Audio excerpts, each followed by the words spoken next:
Hello, everyone. Hi, Jeremy. Hello. Good to see you here at the Singapore FinTech Festival. It's really exciting to speak in front of such a large and young audience. I think we are probably a bit older than the average audience here, but I think being older has some advantage in the sense that we can bring a bit of historical perspective. So a lot of commentators have argued that this is crypto winter, but you started the circle back in 2013. You have seen ups and downs. How do you put the crypto winter in the historical perspective? That would be interesting start. Yeah, so I think I look at this as through a bigger lens, which is sort of the arc and the development of the internet itself.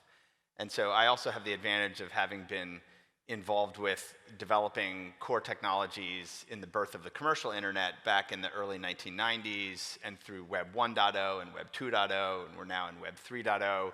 And there have been many, many different technology cycles and build-outs. And so there are periods of significant capital investment, there are periods of significant risk-taking, and then there are corrections, and sometimes those are macro-driven, or sometimes they're endemic to the market itself. When I think about crypto today, when we founded Circle 9 years ago, we really thought about this is a new infrastructure layer of the internet. It's going to enable a whole class of applications around value exchange, around kind of adding a layer of security and trust around data and transactions that is missing on the public internet. And our view is that it would take 10 or 20 years to reach kind of the same kind of scale we have for things like, say, internet communications or e-commerce. And so now we're 9.5 years in from the start, and we're in this, quote, crypto winter. But right now, from my perspective, it's an extraordinarily exciting time. And I liken it to after the dot-com bubble of 2001, 2002, and I think basically the infrastructure innovation that's happening with public blockchains, actually the policy engagement that's taking place right now is tremendous. Like, this is clearly something that's going to impact every person in the world, every firm in the world, every financial institution in the world. And so people are working on how to make sure that this can work for society. And so I think we're in a really tremendous place. And so if I had to kind of look at where we are today versus 9 years ago, it's extraordinary how far this has come. And I mean, I think you can see that even from the presence of the kinds of companies and the kinds of products that are really getting adopted now. So many of the products and services back from the early stages of the internet, actually, they are no longer with us. So in 5 years' time, what kind of cryptos will still be with us? What do you think? Yeah, so I continue to believe that we're still very early in the development of this, and there are a lot of analogies I like to use. One analogy is, in the early 2000s, there was intense competition to create mobile operating systems and smartphones. And probably people remember, there was the Nokia phones, the NTT Docomo phones, and Samsung had something, and Symbian, Microsoft had a platform, and the Palm Pilot was a big thing. And eventually, those operating systems, the competition narrowed to kind of what Apple was doing, and then the Android ecosystem, and kind of the user experience finally worked. Mobile broadband arrived, and then you got hyperscale, and you got billions of users. So I think like blockchain technology is similar. There are many, many competing blockchain infrastructures, and each of those has a crypto token or a digital commodity. And I don't think we're going to have 20 different blockchain networks that we're using. I think there'll probably be a few in 5 years that are accounting for the vast majority of the applications that are being built on top of it. I also think I have this idea that there will be kind of crypto super apps, and super apps are obviously popular here in Asia, but a kind of crypto super app, and I don't think that exists right now. I don't think that product doesn't exist. It's a huge opportunity, and that will be something that billions of people are using to interact on this new layer of the internet, and that will be around value and identity and social and commerce and a number of other things. Thank you. So, a lot of my colleagues and in central banks, more generally in regulatory authorities, many people are still puzzled. What is the value really behind the cryptos? So what underpins the valuation? Is there intrinsic value? So one argument is that, of course, the value could be, if there is any value, it's because of the technological innovations, the true innovations behind cryptos.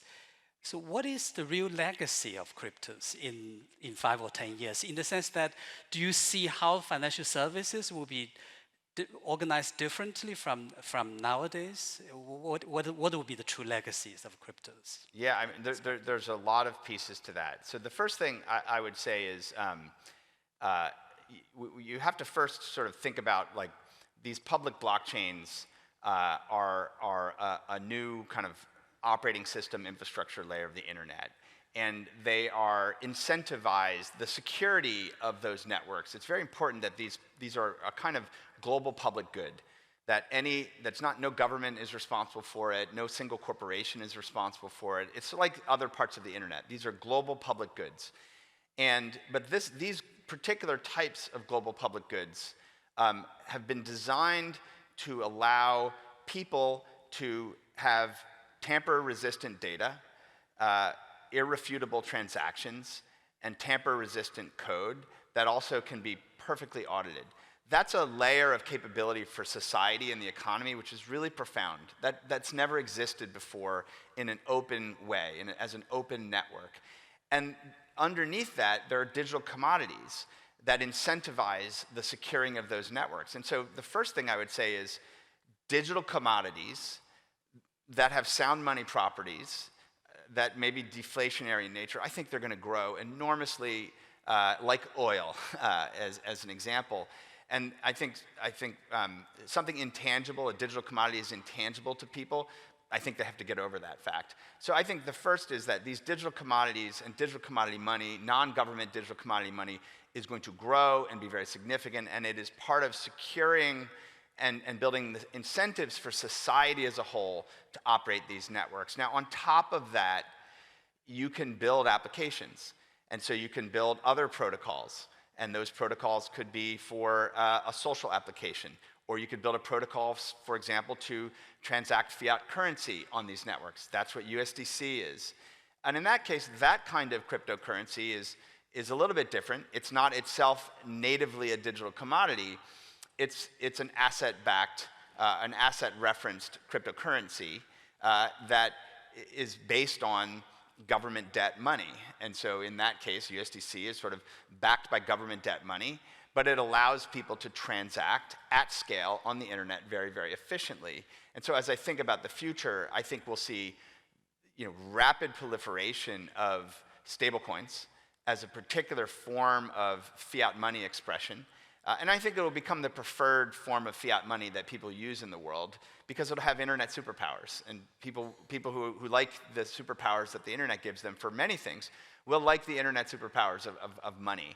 And on top of that, with these networks, you have a kind of programmability layer. You have the ability to start intermediating value exchange. You can intermediate the time value of money, and all of these kind of building blocks for economic activity can be operated there. And so I think more and more of what I think of as the primitives of financial services, saving, investing, borrowing, lending, issuing debt, issuing equity, a lot of these will just get expressed as digital tokens and operated through these public networks. And so financial services delivery will become dramatically more open, more global, more interoperable, more capital efficient, more accessible to more people.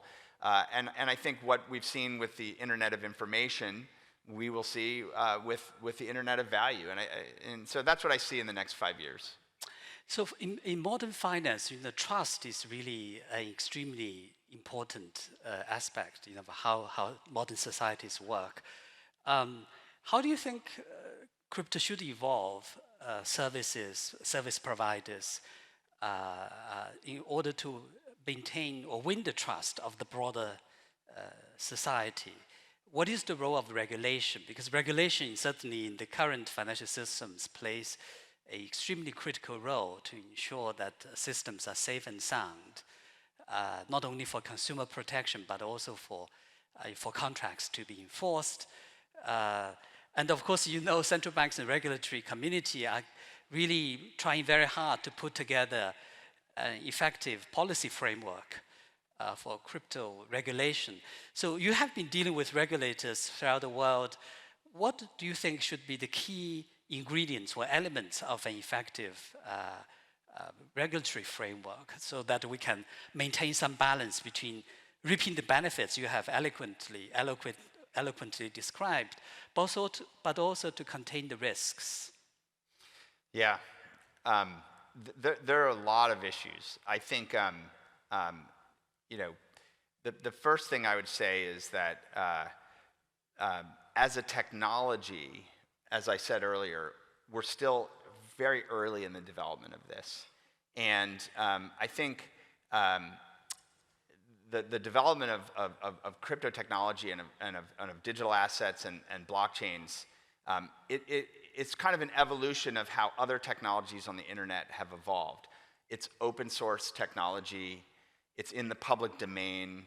The infrastructure is sort of, anyone can kind of turn on a computer and put the infrastructure on it.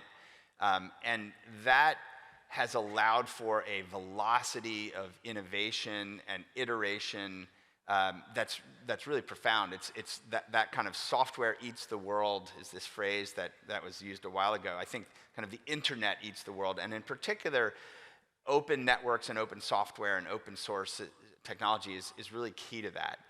And historically, financial systems were really, and the regulation of financial systems was built around the idea that things are tightly controlled, very, very high standards around the infrastructure and who can touch the infrastructure and use it. And it's not that dissimilar from other eras in the internet, right? It was, in earlier stages of the internet, governments thought, you would probably need to have a license to have a website. Now, maybe there are places that has that, but the FCC would grant you a license. Or, I remember European governments saying streaming audio is going to be banned in our country because that's radio and you have to have a license to do radio in a country. And when peer-to-peer voice communications happened on the internet, and you just needed software, people said, well, these are telephone companies. They need to be regulated in each country as telephone operators. And these models, these regulatory models break down. And so I think that policymakers have to grapple with the fact that we're dealing with an inherently global, open financial system. And that most people in society, individuals and businesses, which is society, government is this overlay on top of that, they want that. They want an open financial system that's integrated in that way, and they want the freedom of value exchange. And so policymakers need to, I think, recalibrate. Now, the trust question is a really key one, and I think here, there's like a new stack of technology, and at the foundation of it is public key cryptography. The security of cryptographic keys is a new thing. It's a very, securing value is now about sort of the security of these cryptographic keys, whether as an individual or as a business. The markets themselves are running in code. Okay, well, that introduces risk. We see so many DeFi hacks, for example, and that's a huge set of risks. So I think, very likely, we need to be able to have rules around who can, custody and intermediate and store certain types of value and the obligations you have. And those are similar to obligations that other financial institutions have. There's a kind of social contract around the ability to know individuals, but also we need to have deep privacy preservation. So I think there's some policy adjustments that have to be made around privacy and security and individual freedom, but that's a complex issue that needs to be worked on. And then market structures that effectively run in code, which I think is a profound innovation.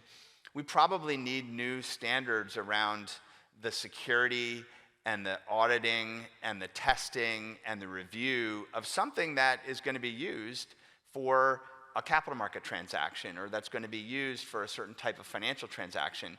Right now, it's kind of open-ended, and probably if we want, say, decentralized financial protocols to be used to support, say, lending behavior for 1 billion users, we'll probably need to have higher assurances around the kind of projects that are building and deploying these things than we have today. Now, a lot can be done self-regulatory, but there's very much got to be a role for government policy to ensure that all these things are kind of handled safely.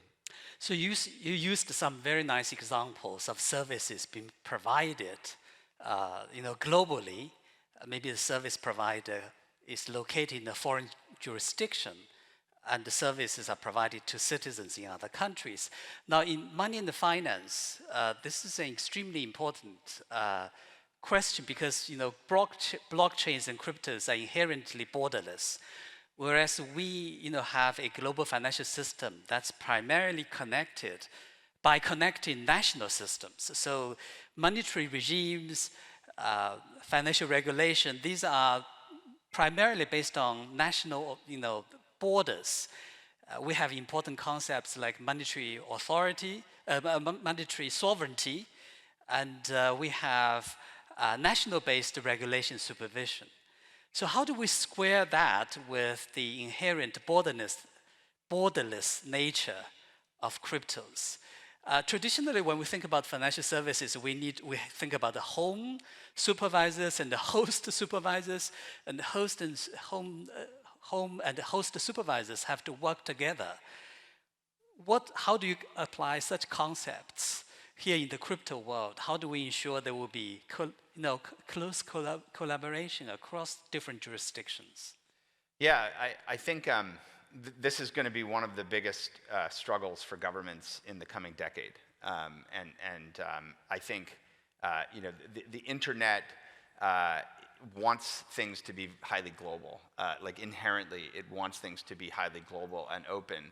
That is part of its DNA. And now the internet's DNA is being expressed into money, and it wants to be global. And I think many people in the world, again, individuals, households, firms, want that as well. They don't see the world through the same boundaries that governments do. Many of us kind of participate in communications and information and commerce, and we're less thinking about that.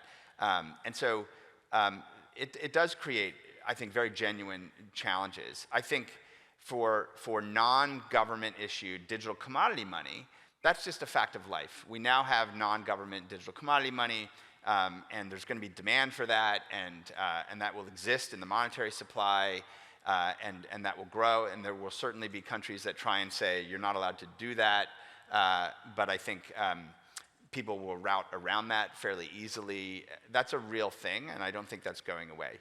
Now, with the fiat money system, clearly there needs to be, I think, common standards. And I think the FSB has done some good work to sort of say global stablecoins and how can stablecoins work. And now down at the national level, we see the consultation here out of the MAS on stablecoins. There's legislation on stablecoins that's coming in the United States, the EU similarly. Major financial market centers, major areas are sort of defining this. And they're starting to put some perimeters around this. And so we're starting to see government preference around some of these issues of monetary sovereignty showing up in the stablecoin landscape. Now, I think it's tricky, right? Because I think,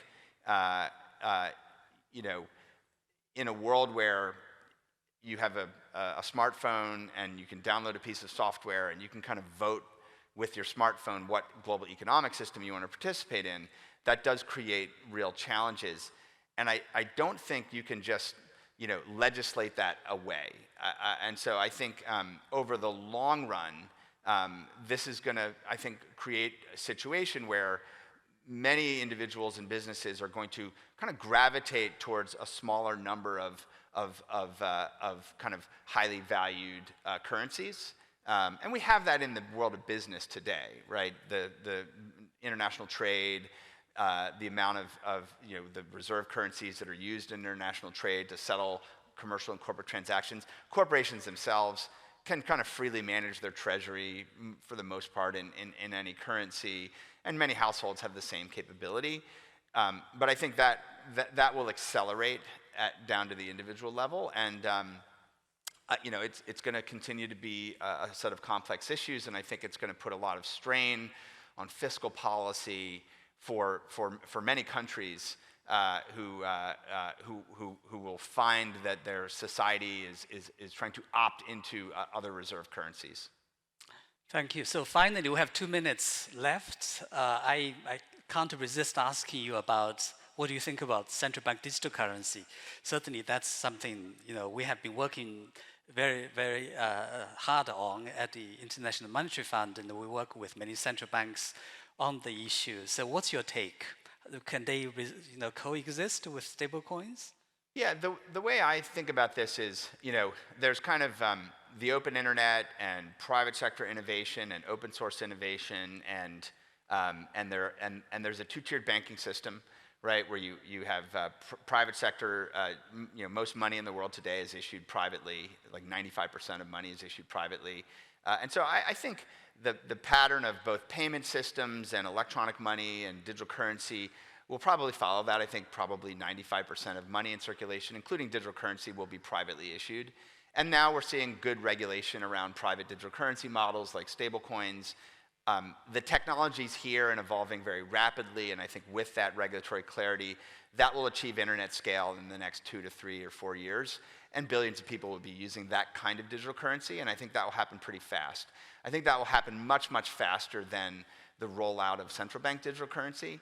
As I meet with central banks and talk with them, very clearly there's a strong desire to kind of upgrade the what I kind of think of as the core systems of central banks, and to modernize that to cryptographic forms of money and distributed ledger technology, and at a wholesale and inter-central bank layer, and possibly as a settlement layer with some of the commercial financial institutions that integrate with it. That kind of upgrade at the wholesale level makes a lot of sense to me, and I think we'll see more progress there.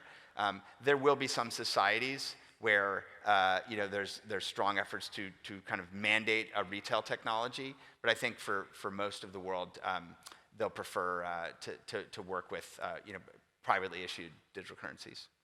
Thank you very much. With that, let me conclude this conversation. We'll certainly continue. I think we are very interested in working with the industry to really make crypto safe and sound, and we want to take advantage of the technology for public policy purposes. Thank you very much. Thank you, Don. Thank you. Thanks.